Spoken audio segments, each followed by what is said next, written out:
女の子は医学を勉強するっていう簡単なことです。先生、本当に勇気あるわ。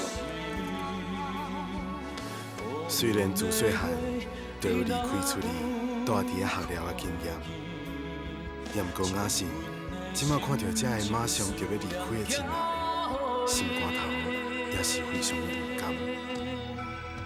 也毋过雅信只有提出勇气来甲大家安慰。雅信到日本了后，才突然间发觉讲，已经是秋天了。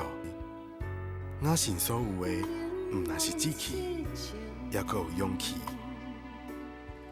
无亲无情，雅信手里有的，只有一张银姑娘予伊的日本学寮的地址。